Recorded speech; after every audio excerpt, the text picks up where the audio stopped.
Sumainyo ang Panginoon. At sumayo rin. Ang mabuting balita ng Panginoon ayon kay San Mateo. Papuri sa iyo, Panginoon.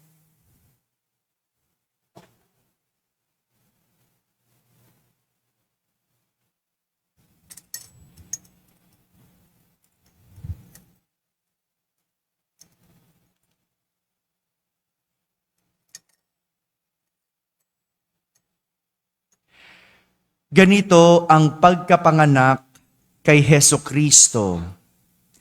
Si Maria na kanyang ina at si Jose ay nakatakda ng pakasal. Ngunit bago sila nakasal, si Maria ay natagpuang nagdadalang tao.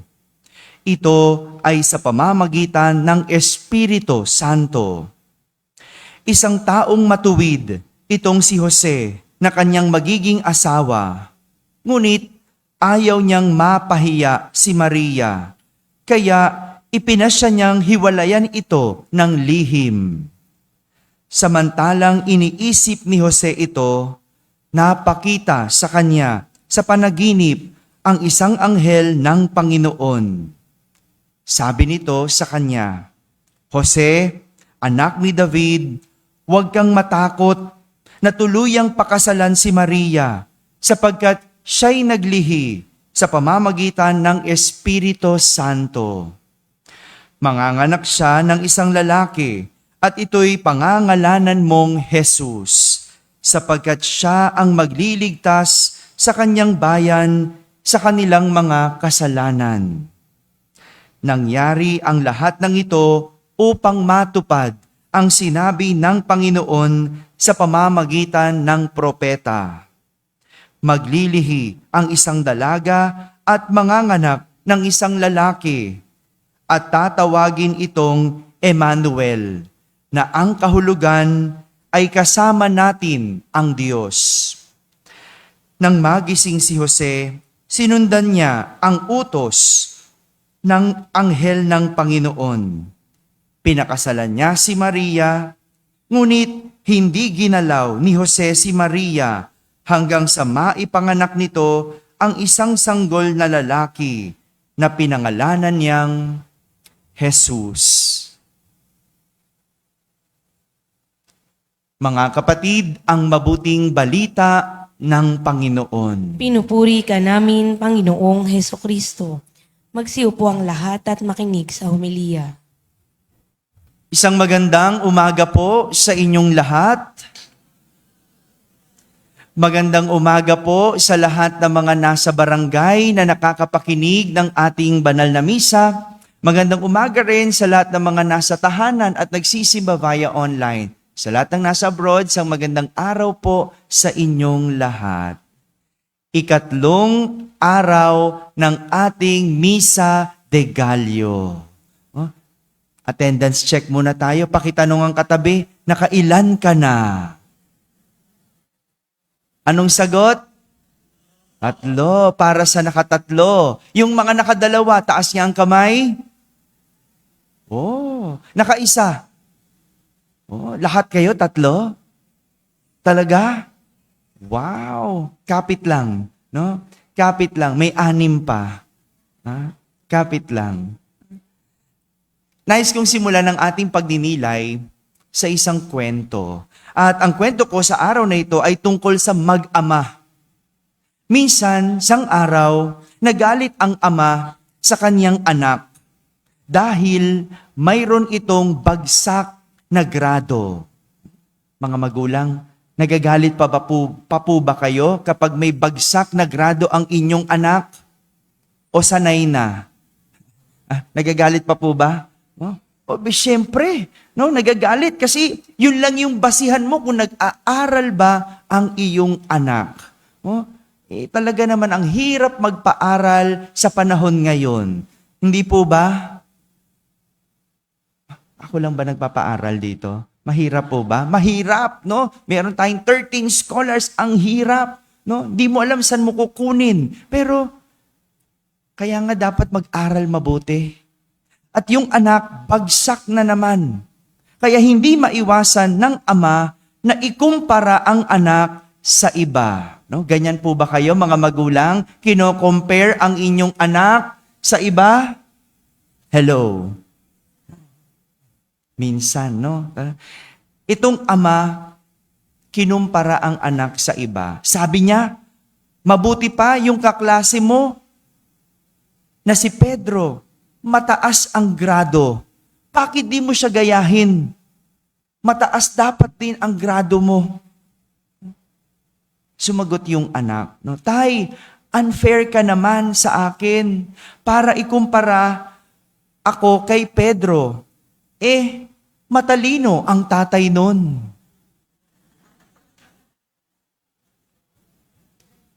At natahimik ang ama. Kaya mga magulang, huwag compare ng compare.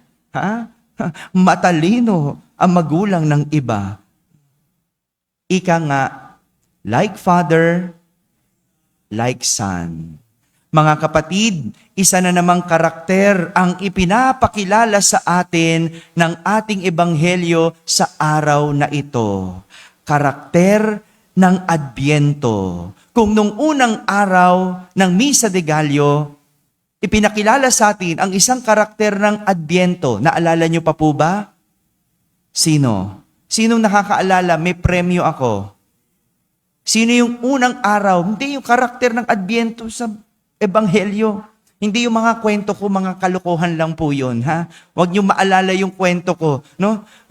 Sino? Sino nakakaalala? Nung unang karakter ng Adbyento, nung unang, Sino?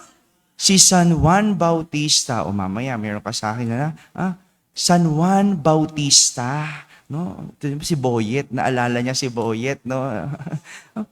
Ngayong araw na ito, pinapakilala naman natin si San Jose. Andito sa ating harapan ang imahe ni San Jose at ng anghel. Ito ang tagpo ng ating ebanghelyo. Si San Jose at ang anghel. At may tatlong katangian si San Jose na ipinapakilala at ipinapakita sa atin ng kwento sa ating ebanghelyo. Tatlong katangian. Una, si San Jose ay matuwid. Sabihin nyo nga po, matuwid. Nang malaman ni San Jose na buntis si Maria bago sila ikasal, plinano niyang hiwalayan si Maria ng lihim. Ang isang matuwid, kapag hindi na sa kanya o hindi sa kanya, hindi niya kukunin. Dahil si Maria ay may anak na, ibig sabihin, taken na. Hindi na pwede, kaya hindi na pwedeng pakasalan. Ulitin ko po, kapag taken na, huwag mo nang kukunin. Malinaw? Hello? Malinaw. Ganyan ang matuwid. At kapag taken ka na, huwag ka na ring naghahanap ng iba. Malinaw? Si San Jose, kahit nasasaktan, na malaman na buntis si Maria, hindi siya gumanti. Hindi nagalit. Ganyan ang taong matuwid. Kahit nahihirapan, alam ang mabuting gagawin. Kahit nasasaktan, alam kung ano ang tamang gawin. Marami sa atin, kapag nahihirapan at nasasaktan, lumalabas ang tunay na kulay. Kaya madaming nakakagawa ng masama kapag gipit. Kasi diyan nasusubok Ang daming nakakapangupit kapag gipit kasi nasusubok ang tao sa kagipitan. Madaming gumagawa ng masama kapag nasasaktan. Gusto mo manakit ka din. Nagmumura, nananakit, namamalo. Si San Jose, nanatiling mabuti sa kabila ng nararamdamang sakit. Ganyan ang matuwid. Kahit anong pinagdadaanan, malinaw sa kanya na mabuti pa rin ang dapat gawin. Unang katangian ni San Jose, matuwid. Pangalawa, si San Jose ay tahimik. Sabihin nyo nga po, tahimik. Wala tayong narinig ni katiting o isang salita kay San Jose. Sa kabila ng kanyang pinagdadaanan, wala siyang ibang nasabi. Pwede siyang manumbat o pwede niyang murahin si Maria sapagkat siya'y nabuntis nang hindi niya alam. Pero hindi niya ginawa. Mas pinili ni San Jose na huwag ibuka ang bibig para hindi makapanakit. Masasabi natin, si San Jose ay silent worker. Hindi siya puro salita. Sa halip, siya ay kumilos at gumawa. Kahit nasasaktan, kahit nahihirapan, wala tayong narinig ni isang salita kay San Jose. Sa panahon ngayon, marami ang masalita kaysa gawa. No? Marami ba kayong kilalang masalita, walang gawa? Ayan na naman, marami na naman tayong maririnig na salita, no? Kampanya na naman, no? Ang dami-daming salita, pero hinanapan nyo ba sila ng gawa? Hello. Hindi din, Father. Ayun, kasi hindi tayo naghahanap ng gawa. Naaakit lang tayo sa salita. Kasalanan ba natin o kasalanan nila? Si San Jose, isang silent worker. Hindi nagmamakaingay. Sa halip, ginagawa ang kabutihan ng tahimik. Ganyan ang tunay na kabutihan. Hindi ipinagmamakaingay. Hindi ipinagsisigawan. Ginagawa ng lihim at tahimik. Yan ang taong may integridad. Yung taong gumagawa kahit hindi masalita. Ikalawang katangian ni San Jose, tahimik. Ikatlo, si San Jose ay masunurin. Sabihin nyo nga po, masunurin. Review. Ano yung una? Pangalawa? Pangatlo?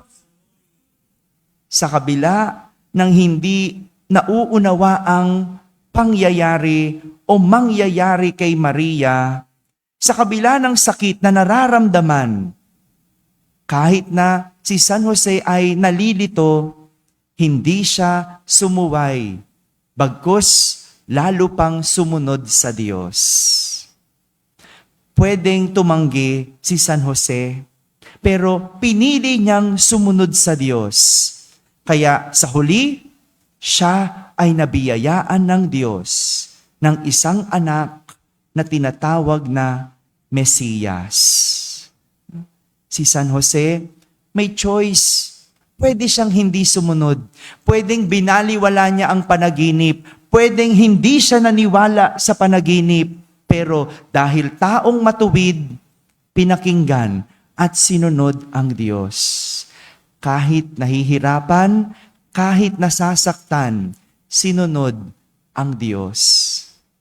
Mga kapatid, ganyan si San Jose. Ika nga, like father, like son. Pero kay San Jose, like son, like father. Hindi maihihiwalay ang katangian ni Jesus kay San Jose at ang katangian ni San Jose kay Jesus. Itong tatlong katangian ni San Jose, siya'y matuwid, tahimik, at masunurin. At lahat ito, katangian din ni Kristo. Amen? Amen. Kanina, nag-message sa akin bago ang banal na misa, no? Siya ay mayroong cancer at nag-metastasize sa kaniyang buto. gaano kasakit yun. At naalala ko, ang ating pagninilay kay San Jose. Yung iba sa atin, iniwan lang ng jowa, ang ingay-ingay na. Ang ingay-ingay sa social media. No? Wala lang handa, ang daming daing. Pero yung may cancer, ang sabi lang niya, Father, pag-pray mo naman ako. Anong sasabihin mo sa isang taong nakakaramdam ng sakit, pero piniling manahimik, piniling maging matuwid, at pinili pa rin sumunod sa Diyos? Ito ang turo sa atin ni San Jose. Anumang pinagdadaanan, maging matuwid, tahimik, at sumunod sa Diyos.